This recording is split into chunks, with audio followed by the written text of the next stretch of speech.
Welcome to Honest Whispers Review for Sale. On this video, I'll be reviewing Women of the DC Universe Series 1 Zatanna Bust. Released by DC Direct on March 14th, 2007. Limited edition of 5,000. This bust number is 1,538 out of 5,000. Approximately 5.5 inches tall. Designed by Adam Hughes and sculpted by John G. Matthews. I'm going to go over 6 different categories to review this. First category is design. Covers the concept, the pose, and the look. For the concept, simply the women of the DC Universe. And for the pose, I really like this pose a lot. She's doing a magic trick and really captures Zatanna's characteristics and personality perfectly. You can see that half of her arm is disappearing into her top hat, and it is really cool looking, especially when you look at it from afar. She has a playful, cute and sexy look to her face, especially with the tongue sticking out and eyes looking up in a different direction. I like the way her hair turned out, especially the way that strand of hair is creating a gap between the rest of her hair. So it has a nice visual effect when you can see part of her face between that gap, or even when that strand of hair is creating a shadow over her face. The costume is amazing.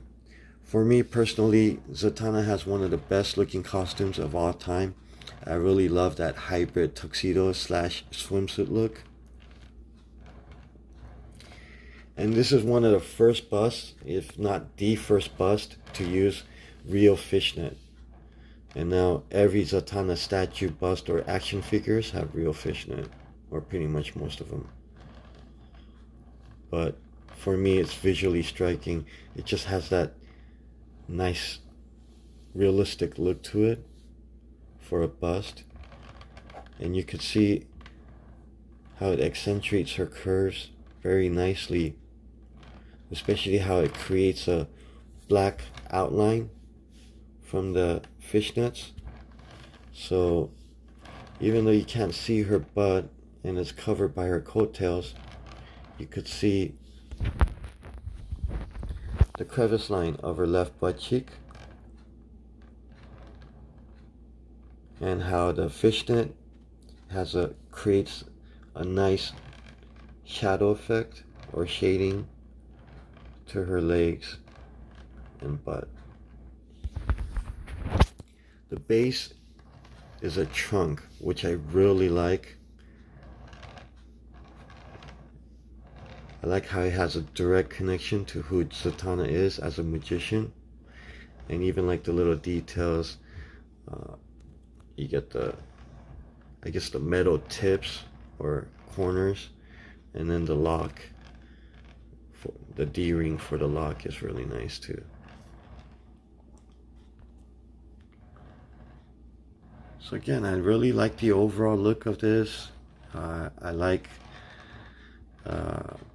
everything about it. I mean, even if I could change anything, I really couldn't think of anything to change. And for me, this is kind of like as good as it gets. So for me, the design, I give it a perfect 10 out of 10. Next category is sculpting. Covers the details, quality of the sculpting, quality of the mold. And starting from the top, a lot of nice details to the hair. Again, I really like how the hair turned out. Even the way, of course, it's pretty much black on black, so the painting won't really, the colors or the painting won't really ruin it. But I like the way the tips, the edges, it's nicely well defined. Not too much details on the hair, where it looks like every strand of hair is sculpted, but it's not too simplified. Like if it's based on a cartoon or an anime artwork. But see, you could see more details kind of on the side and front. So I like how that translated to the sculpt. It has a nice, even kind of a realistic effect to it.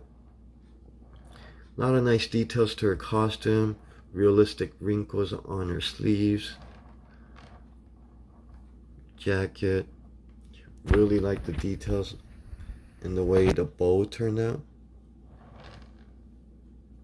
Even the collar. And this is like small details, but this really adds a lot for me. And that's the buttons. You can see the buttons right there on her shirt. Sleeve. Even on her coat. You can see right here on the side of her coat.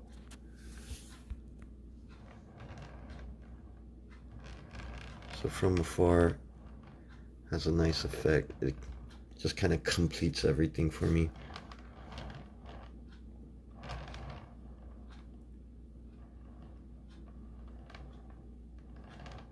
And the fishnet, that's part of the execution for the sculpting category. There is minor flaws here. You can see like a piece of thread that got folded in there somehow. On the other side, you don't see that. And everything's clean. And usually when they do fishnet for small scale, the back seam line tends to get really messy and thick. You can kind of see that right here, but they strategically placed it in the back inner thighs. So this is the only seam line you could really see. You could kind of see in between the coattails of the other leg, the seam line on the other leg, but it just looks like dark shadow, so you can't even see it through the camera. And then of course the trunk is pretty much nice. I mean, it's straight edges, straight lines. I really like the D-ring. That's really a nice touch, rather than leaving it just plain or flat. And if you look up close, you could see like little details, like the little rivets, like little circles on the corners.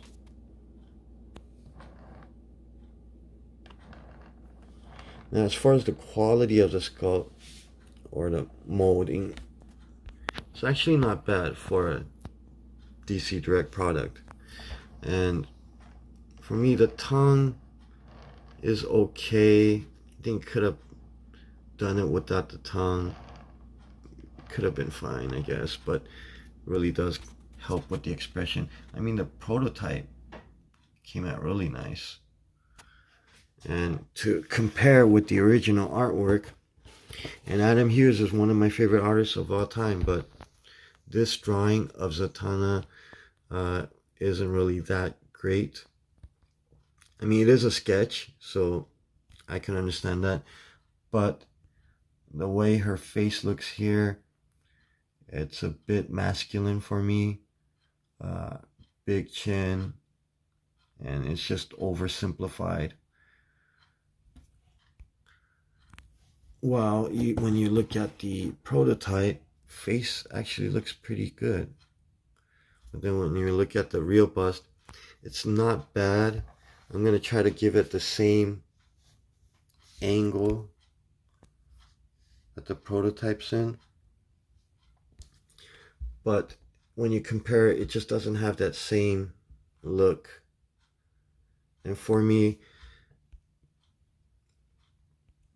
I guess right here, the nose looks a little bit more rounded, or it's blending in a little bit more. But the nose here is very sharp and narrow, so it really tends to kind of stick out a little bit.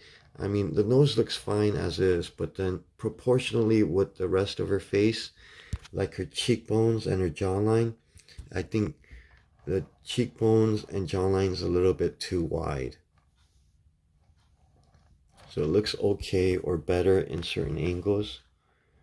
not as good in certain other angles, like completely front. I think it could have been better. That's really what I'm saying. Now for the rest, I don't see too much sculpting or molding, issues, quality issues with the molding. Like in the back of the hair, I mean, you might see like indented lines or little dimples, but because it's hair, it looks like it's part of it. If I could show you any rough edges, not too much, but you could see maybe indented lines right here on her wing area, right there, right here, under her armpit. Because the lines here on her sleeves, I mean, they look intentional and they look like they're part of the sleeves, but right here in the back. But since it's supposed to be fabric, for me, it doesn't even hurt it. I mean, almost looks like it could be part of it. Back is really smooth. Now, there are some little dimples here and there, which kind of bothers me a bit, especially when it looks like a little, I mean, it looks more like a paint issue or something got stained on it, but it's like a little dimple, really. You could see a couple more here, like smaller ones on the bottom, which you can't tell from afar other than the one right here in the middle. Kind of looks like it's a button too. Side of the hat or top hat, you could see the edges aren't perfectly smooth.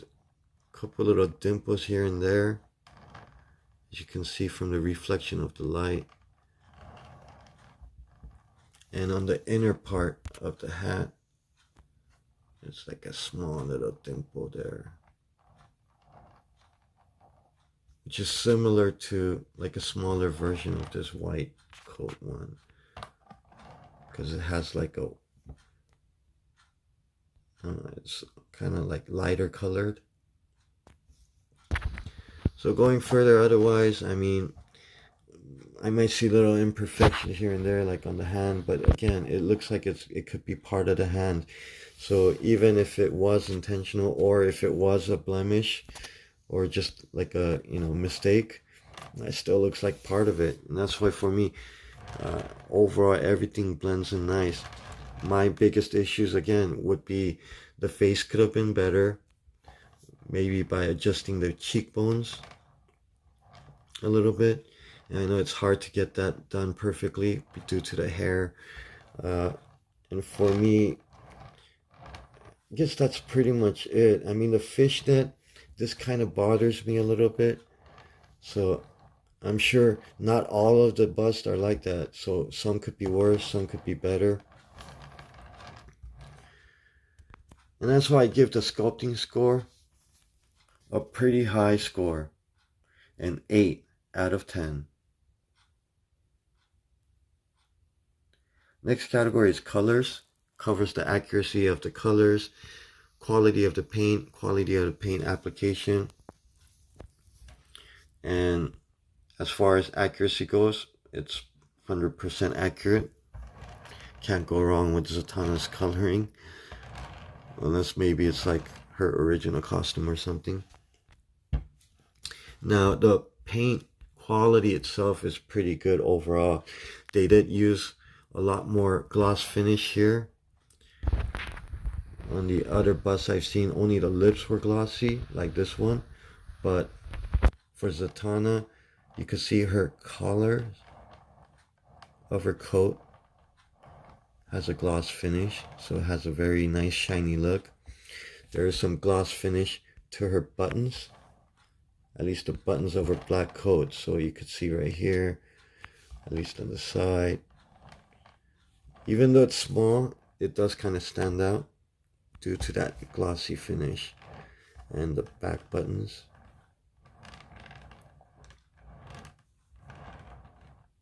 And also the ribbon here on the top hat. Now, I wish the panties were colored, had a gloss finish to it. I think it would have a better balance and just even more visually striking.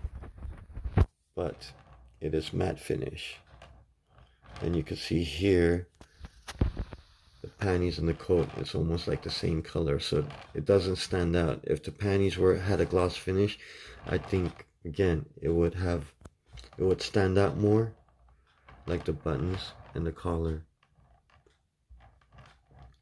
Now, as far as paint application goes, there are some few flaws I definitely need to point out.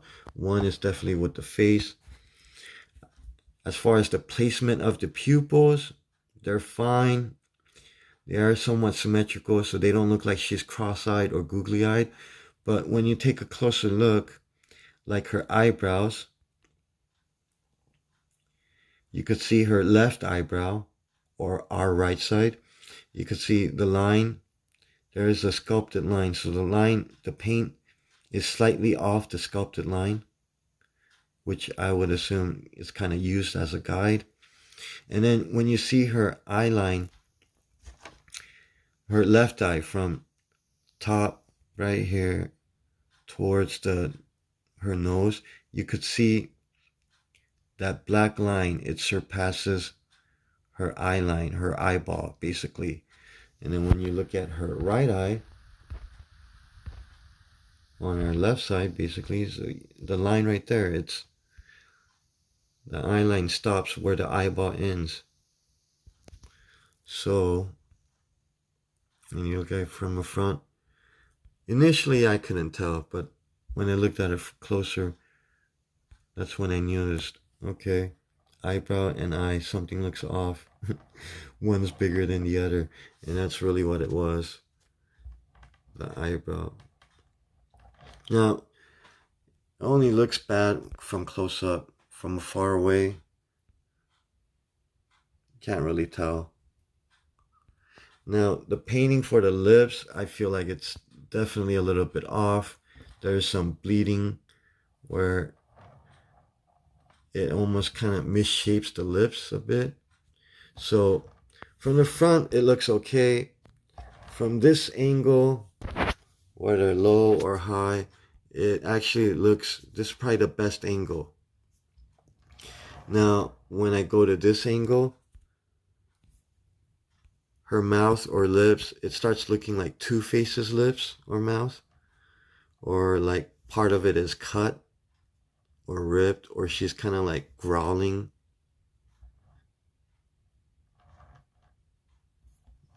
Let's see if I can get that with the shade. Yeah. Alright, so other than that, face looks alright, because look again with the prototype, everything's nice, symmetrical.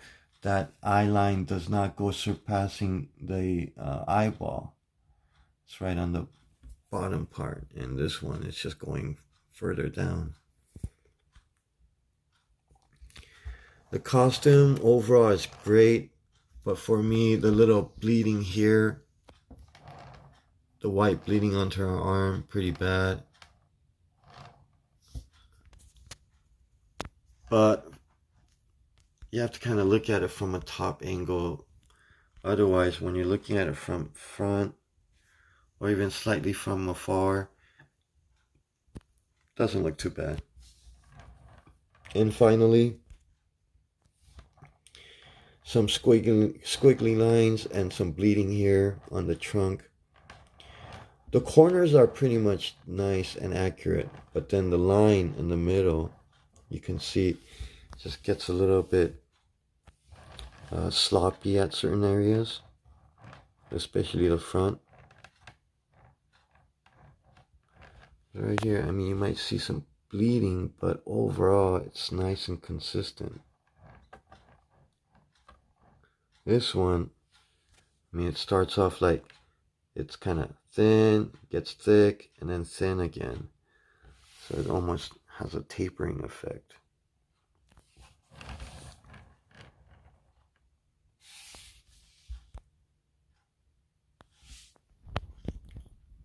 So yeah, minor flaws here and there. It does add up though. I think it could have been better, but I've seen a lot worse. And that's why I give the color score a solid 7 out of 10. Next category is packaging. Covers the design, the look, and the functionality of the packaging. And as functionality goes, the foam protector does its job perfectly fine. It protects the bust from any damages or from rattling inside its protector. The box, I like it a lot. It's consistent with the other busts from the same product line, whether it be the title, placement, the logo, the overall layout. It's all pretty much the same. Now for this one, there are some little differences here that I've seen so far. It has a small artwork here in the front, which usually doesn't, and only artwork on the left side of the box.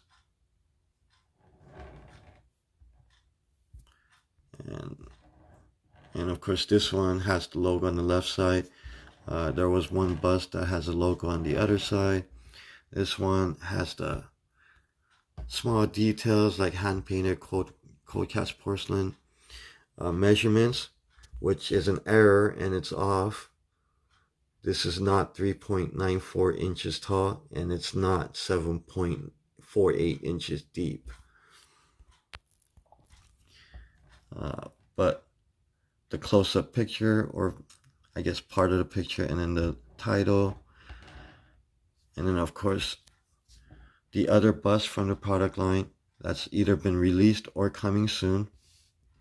For me, I would change this if I could, or if I were to improve upon this packaging. I would basically just personalize it more, maybe a bio and details or some info about the bust itself. And then the bottom is a UPC company information, and then the little sticker showing the number, the bust number. So everything's pretty much the same. Color of the background's different with all the other busts and characters. And if I could improve anything else, I would just get a little fancy and do like a gloss finish for the pictures and the lettering, and rest would be like a matte finish. But that's just if there were any type of improvements to be made, that's what I would suggest. Otherwise, it's great as is. That's why I give the packaging score a near perfect 9 out of 10. Next category is value. Covers the suggested retail price versus the quality, and suggested retail price versus the aftermarket price. And this bust, when it first came out in 2007, it retailed at $45. Right now it's been 13 years, and I've seen new ones as low as $49.99 with free shipping. And although there wasn't any pictures on the product itself, so it could be a bit questionable. Otherwise, the next lowest is like $44 plus like $8 shipping. Don't know how much tax will be applied, but basically around $52. Otherwise, the average bust is around $55. So after 13 years, for it to only appreciate $5 to $10 really isn't that good. Now, as far as quality wise, whether you're paying $45 or $60, this is definitely nice quality and worth it, especially if you're a Zatanna fan. So I would recommend that. Otherwise, aftermarket value wise, really not much there. So not a good investment. And that's why I give the value score an average 5 out of 10. Final category is overall. Accumulates the 5 prior categories: design, sculpting, colors, packaging, and value. And for me, I really like this a lot. One of those busts or figures where the more I look at it, the more I like it. Quality overall is good. Of course, it could always be better, whether it be part of the sculpting or the coloring. If I could improve on anything, I would wish that the coloring was a little bit better or more consistent wise, whether it be the eyes or straight lines on the trunk. I don't see what kind of paint they use, but for straight lines, I feel like they could have just used like a paper guard or something. I don't know. Otherwise, value, that's where it hurts it the most. I wish it had more of a value, but the women of the DC Universe bus line, not much appreciates, and there's even few that's actually depreciated. So still, just the fact that it's above its suggested retail price isn't bad, and quality wise it's still good. So overall, I give it a high 8 out of 10. So to recap, design 10 out of 10, sculpting 8 out of 10, colors 7 out of 10, packaging 9 out of 10, value 5 out of 10, and overall 8 out of 10. Thank you for watching. Until next time, continue reading the King James Version Bible and eat your vitamin C's daily.